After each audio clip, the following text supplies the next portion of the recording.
Oke, assalamualaikum warahmatullahi wabarakatuh. Kali ini kita akan membahas bagaimana cara menggunakan SIM guru pembelajar untuk moda daring. Nah, sebelumnya kita pernah uh, mendaftarkan diri sebagai peserta kelas. Nah, terus kemudian di sini ada informasi kalau kita sudah diundang menjadi peserta kelas. Nah, tapi informasi yang di sini saya contohkan ini sudah sudah tanggal 8 kemarin dan sudah dilaksanakan. Nah, jika kalian menerima seperti ini, bisa dilihat undangan sini, klik tombol lihat undangan. Nah, nanti di sini ada kegiatannya. Nah, terus kemudian ada waktu, tanggal, terus kemudian ada lokasi di mana kita melaksanakan guru pembelajar mode daring. Ini biasanya untuk yang tetap jenis mode daring yang kombinasi. Nah, terus jika kita ingin mencetak undangan, kita bisa terima undangan, terus kemudian cetak undangan. Nah, cetak undangan untuk memastikan bahwa Anda sanggup menghadiri kegiatan kami, silahkan cetak undangan Anda. Berarti kita akan menghadiri kegiatan tersebut dengan membawa undangan yang sudah dikirim melalui halaman ini. Ini untuk yang moda daring kombinasi. Jadi ada tatap muka dan juga ada daring kombinasi. Jadi maksud saya daring tatap muka, ribet ngomong. Jadi ada moda daring kombinasi ini adalah ada tatap muka, terus kemudian ada moda daring atau guru pembelajaran dari jarak jauh. Nah, terus kemudian kalau kita lihat modul-modul kita di sini ada beberapa yang memenuhi dan ada beberapa juga yang tidak memenuhi.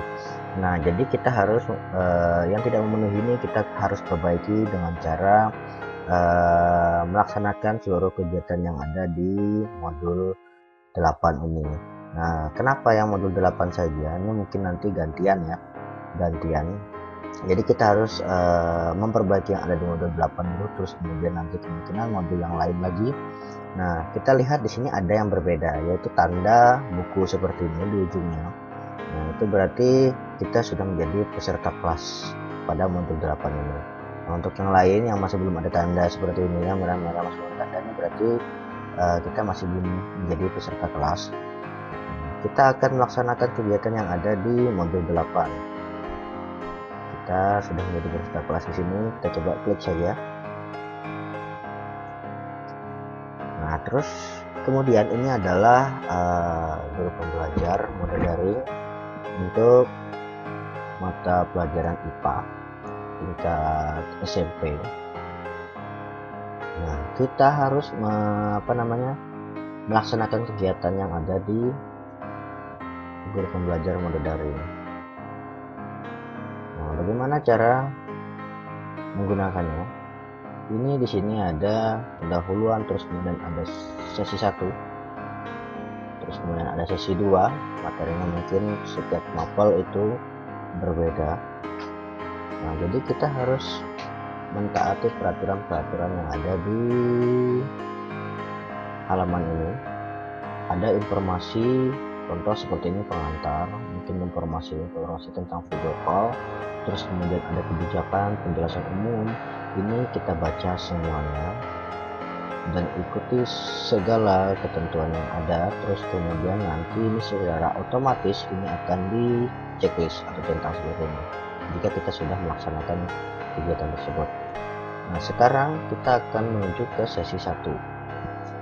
Nah, di sini sesi 1 sini ada pengantar sesi atau penjelasan tentang sesi 1 di sini. Nah, jika kita sudah membaca semua ketentuan yang ada, nanti secara otomatis ini akan tercentang. Dan kemudian kita menuju ke kegiatan 1.1 mengkaji materi komunikasi efektif. Nah, kemungkinan juga yang kegiatan di sini kemungkinan bisa berbeda setiap mapelnya, kemungkinan juga sama, saya tidak tahu. Nah, terus kemudian kegiatan 1.1 ini harus dikerjakan. Jadi di sini ada saya coba buka, ada kegiatan atau pertanyaan-pertanyaan di sesi 1 ini. Nah, jika kita sudah melaksanakan pertanyaan dengan sampai selesai, itu nanti kita tidak bisa diperbolehkan untuk mengambil pelajaran ini lagi. Kita kembali saja, kita close saja ini. Nah, terus kemudian kita menuju ke kegiatan 1.2, itu mengkaji teknik bertanya. Ini sama saja seperti yang 1.1, jadi kita harus melakukan kegiatan 1.2 ini sampai dengan tanda checklistnya muncul. Nah, terus kemudian ada petunjuk untuk pelaksanaan pengkajian komunikasi dan sebagainya. Nanti dibaca saja petunjuknya. Terus kemudian kita harus mengikuti forum. Itu forum sesi 1 di sini. Kita coba buka. Nah, di forum sesi 1 ini kita disuguhkan dengan pertanyaan yang berhubungan dengan gambar di sini. Nah, cermati gambar di bawah ini. Dia ada di bawahnya, ada pertanyaan, terus kemudian ada ketentuan untuk memberikan jawaban dari pertanyaan yang ada di atas ini. Jadi kita menjawabnya tidak sembarangan, ada ketentuan. Sebagai contoh di sini saudara diwajibkan memberikan jawaban dan tanggapan pada kegiatan forum. Nah, kedua, saudara hanya diberikan kesempatan 1 kali untuk menjawab.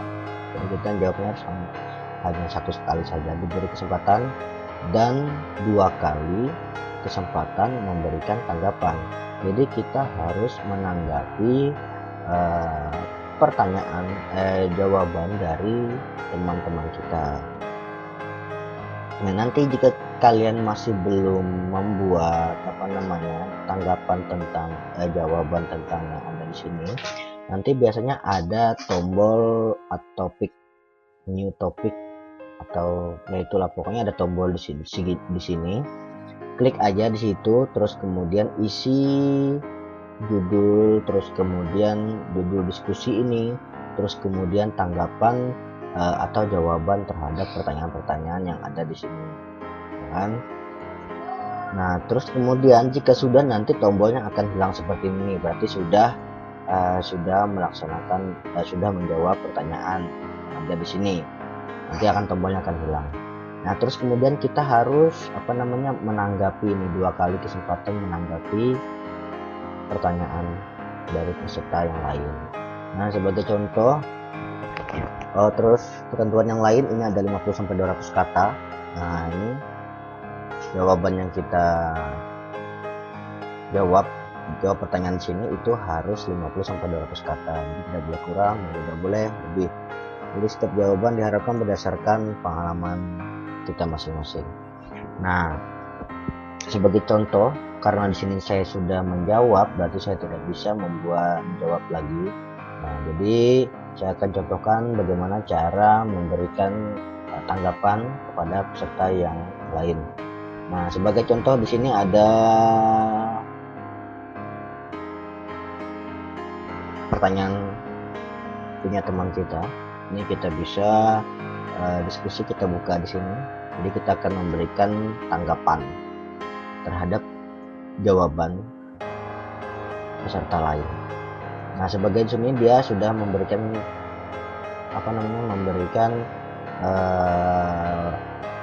jawaban. Nah, ini memberikan jawaban. Jadi kita bisa menanggapi jawaban di sini dengan cara kita klik reply, klik tombol reply di sini. Terus kemudian message ini adalah pesannya, apa yang akan kita tanggapi di sini. Misalnya klik saja sesuai dengan pertanyaannya, menanggapi sesuai dengan jawaban dari peserta lain. Nah, terus kemudian yang ini intinya harus isi saja nanti. Terus kemudian di sini attachment di sini adalah jika ada file atau gambar atau file yang lain, itu kita bisa masukkan di sini. Misalnya Word, mungkin dimasukkan di sini.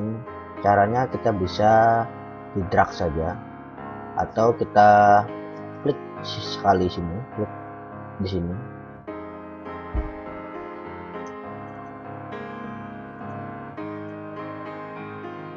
Maaf, di sini, klik di sini. Nah, nanti kita pilih file kita, misalnya di sini, open, begitu aja lah. Nah, sampai terus kemudian baru upload. Nah, selesai. Ini sebagai contoh, jadi tidak saya kirim. Nah, nanti kalau sudah selesai, ataupun kalau kalian tidak isikan di sini tidak masalah. Yang penting itu harus pesan di sini harus ada. Nah, jadi kita menanggapi. Kalau kita semuanya kosong, apa yang kita tanggapi? Jadi sini harus diisi. Nah, terus kemudian kita bisa posting tanggapan kita terhadap jawaban yang sudah diberikan pada peserta lain. Ya itu tadi. Terus kemudian kita kembali lagi.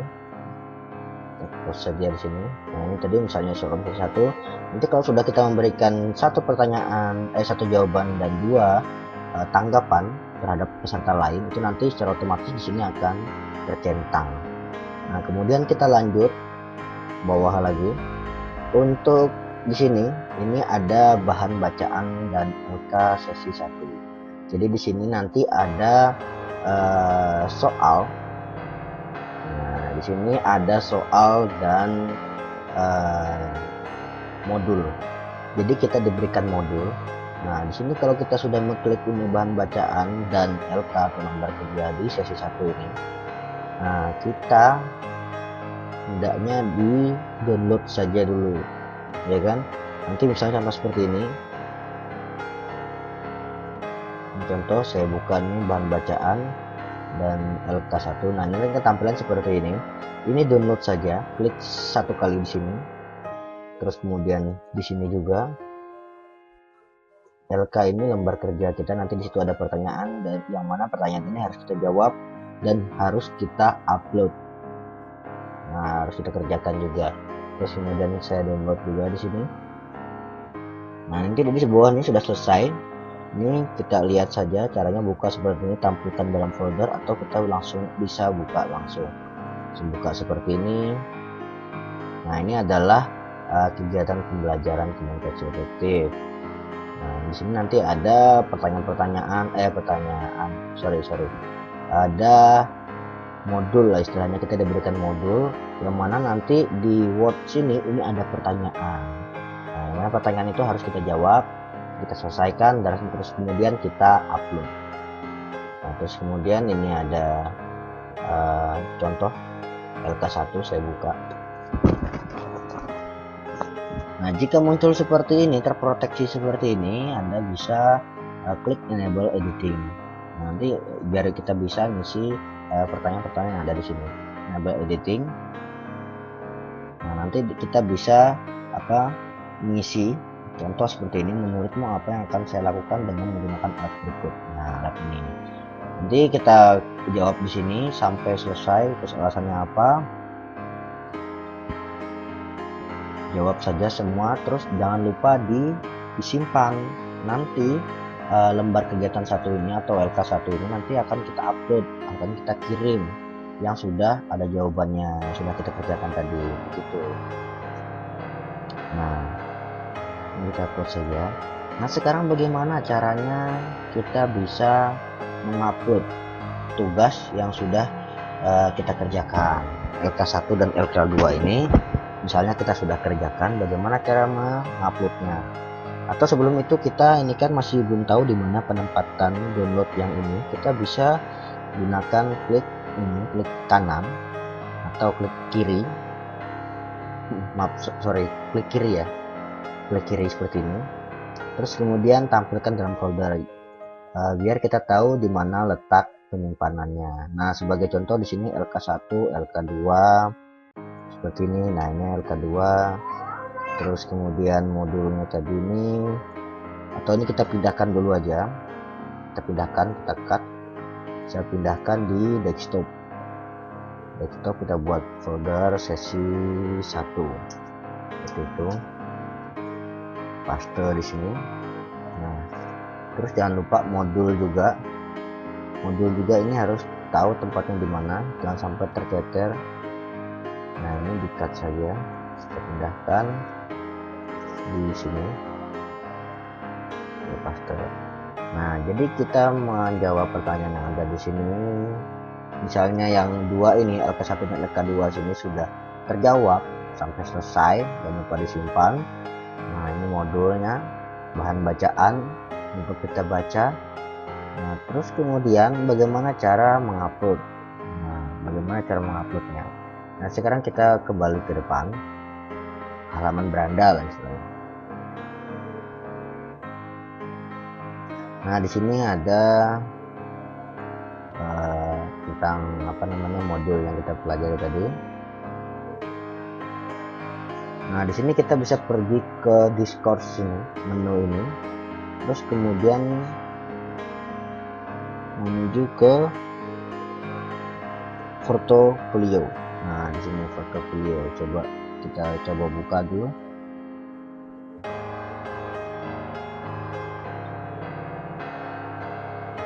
Nah di sini ada penjelasan bagaimana cara kita mengirim tugas.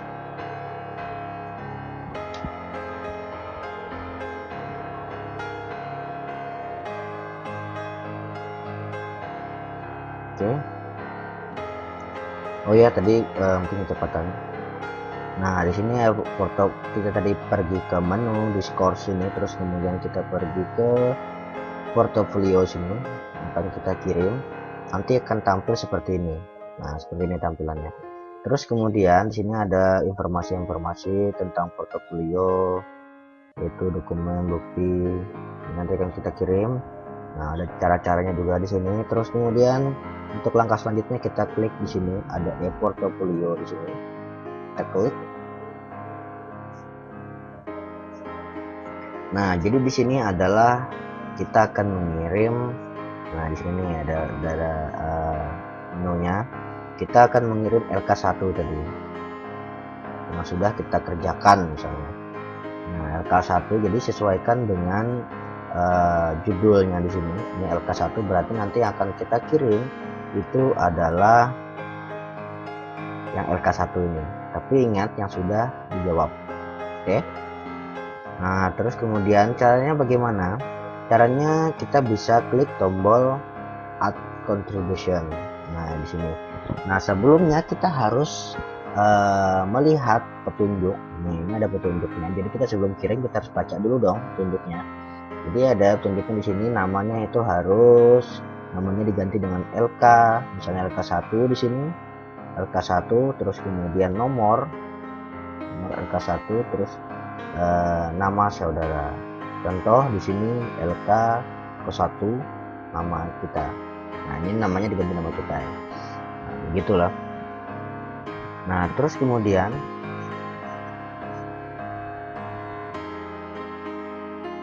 untuk yang non lembar kerja di sini juga ada contohnya. Jadi tuliskan tagihan pada bagian titel. Nah itu tagihannya sesuai dengan itu. Kemudian kita caranya mengirim itu kita klik add contribution. Contribution sini. Nah ini sebenarnya kita sudah kirim di sini. Nah, saya mencontohkan aja di sini add contribution seperti ini. Nah di sini ada LK1 lanjutannya. Nah di sini ada title, judulnya apa, disesuaikan dengan konten tadi, dibaca petunjuknya. Nah terus kemudian ini harus diisi sampai kosong, ada pemberitahuan required. Nah terus kemudian konten ini isi saja apa isi dari yang diupload.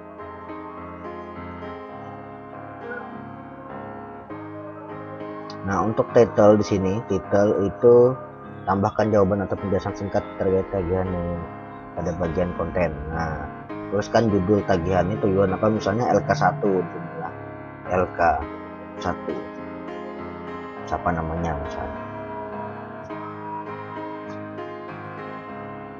ini. Nah terus kemudian untuk konten di sini isikan terkait dengan jawaban Bapak Ibu semua.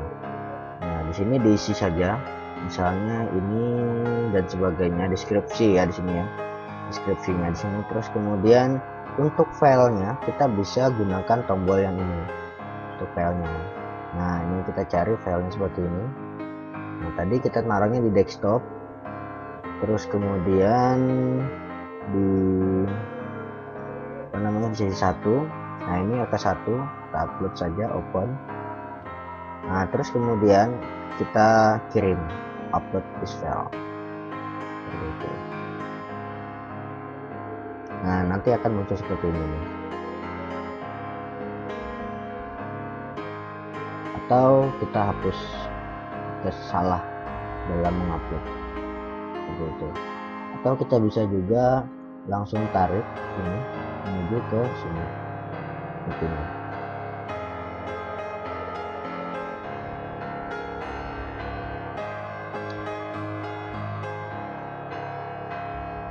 Biasanya ini bisa ditarik seperti ini, tapi ini kelihatannya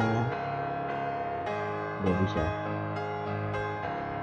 Oke, jadi langkahnya seperti ini aja. Klik pada tombol sini add, kita menambahkan, klik open, cari sesuai dengan apa namanya jawaban yang ada di sini. Ingat jangan lupa juga untuk nama. Tadi di sini ada ketentuannya, jadi saya di sini mencontohkan langsung saja. Jadi di sini ketentuannya tadi tulis LK strip 1. Nah, tulis ini ya.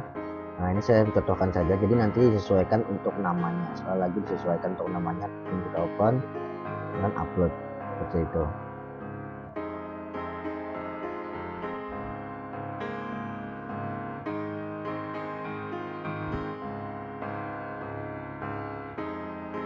Ya, mungkin kalian mengalami seperti ini juga, atau lambat jaringannya. Itu diusahakan untuk bersabar ya. Nah, ukuran maksimal untuk file yaitu 210 MB. Kalau lebih dari yang ketentuan yang di sini, ini kemungkinan tidak bisa dikirim filenya, ya kan? Nah, itu terus kemudian kalau sudah selesai, misalnya sudah selesai seperti ini. Nah, untuk nama tadi disesuaikan dengan yang seperti ini, nama file. Jadi nama yang ini nanti disesuaikan dengan yang di sini. Nah, terus kemudian untuk jika sudah mengisi semuanya, kita terus buat update contribution, kan klik itu tombol. Nah, terus ya sudah, kalau sudah nanti akan muncul akan muncul file. Nah, contoh seperti ini. Nanti kalau sudah kita klik yang tombol tadi, kita akan muncul nanti akan muncul seperti ini. Ada file kita, kalau file kita sudah tersimpan dan sudah terkirim. Nah, sekarang bagaimana untuk mengirim yang LK2, ya kan? Nah, cara mengirim LK2 itu kita bisa tekan tombol yang ini nih, kanan, atau next, atau kita bisa gunakan yang ini, tagihan LK2 ini, bisa di sini sama saja, atau kita mungkin di sini juga bisa. Jadi nanti bisa saja diklik icon di sini atau juga di sini. Ini karena jaringannya lelet, jadi agak lambat dan kita harus bersabar.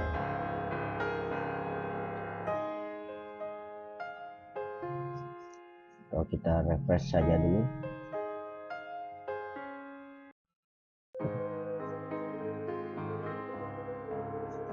Nah, ini adalah untuk pengisian LK2. Di sini sudah menuju ke sini, jadi agak lelet jaringannya, jadi agak lambat. Nah, terus kemudian bagaimana cara mengirimnya? Cara mengirimnya sama dengan langkah yang tadi. Kita bisa add contribution dengan langkah-langkah seperti tadi. Nanti akan tampil, jika sudah terkirim nanti akan tampil di sini. Misalkan bukan sudah terkirim, berarti kita sudah mengirim LK2. Jadi nanti soal dan pertanyaan itu disesuaikan, jangan sampai nanti kita kirimnya LK1 di sini. Nah, kita kirim LK2 sesuai dengan tagihan. Nah, nanti apabila selanjutnya dan seterusnya itu kita bisa klik di sini tagihan ketiga. Nah, karena saya menyelesaikan yang sesi 1 itu ada LK1 dan LK2 saja, jadi yang saya kirim LK1 dan LK2. Nanti untuk tagihan selanjutnya itu nanti terjadwal ya, atau karena masih belum bisa diklik untuk yang sesi selanjutnya.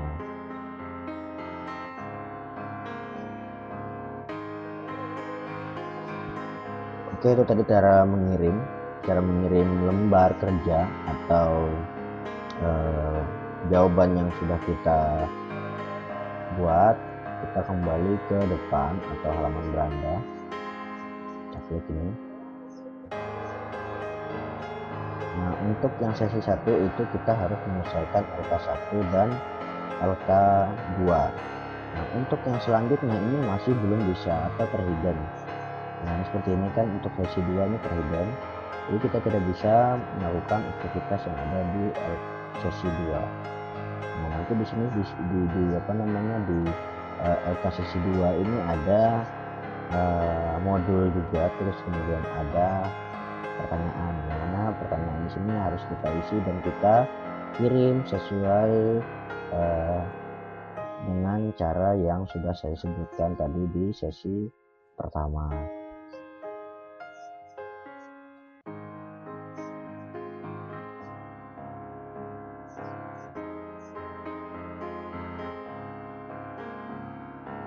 Nah, sekarang kita sebelum apa namanya, sesudah mengisi pertanyaan dan mendownload semua modul yang ada di sesi 1, terus kemudian menjawab dan mengupload juga. Nah, sekarang kita ke refleksi ini. Kita coba buka apa sih isinya. Nah, ini di sini adalah refleksi sesi 1. Jadi selama saudara telah menyelesaikan sesi 1 ini dengan baik, tentunya banyak manfaat dan sebagainya. Ini ada informasi di sini, klik tombol di bawah ini untuk masuk ke halaman refleksi. Nah, terus kemudian di dalam sini ada kita disuruh membuat ulasan tentang sesi 1 ini, dimana kita sudah melewati tahapan demi tahapan di sesi 1. Jadi kita apa namanya, menyimpulkan di sini atau memberikan posting dengan cara klik di sini tombol ini. Tapi sebelumnya usahakan Anda membaca informasi yang ada di sini, ketentuannya di sini. Jadi selama mengikuti setiap sesi dalam modul ini, saudara dapat merefleksikan atau menceritakan pengalaman, pesan, dan sebagainya. Nah, ini baca dulu. Nah, sudah Anda mengerti, kemudian Anda bisa membuat blog atau mempostingkan blog baru. Nah, seperti di sini ini ada judul, terus kemudian ada pesan apa yang Anda akan sampaikan. Terus kemudian jika sudah terisi semua di sini, kemudian tekan add posting, tekan posting baru. Nah, jadi nanti kalau sudah kita posting, nanti akan muncul seperti ini judulnya, terus kemudian apa yang kita posting dari sini. Kita kembali lagi.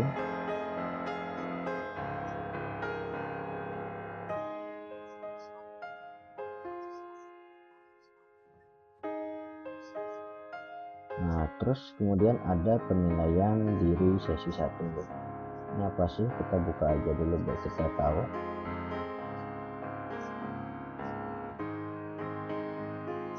Oh, jadi di sini penilaian diri guru pembelajar daring bisa berdasarkan pada metode penelitian hasil melalui tugas yang disyaratkan. Jadi saudara ini kan pilih salah satu indikator menentukan hasil dari pekerjaan saudara. Saudara sangat disarankan untuk menilai sendiri hasil pekerjaan saudara secara profesional.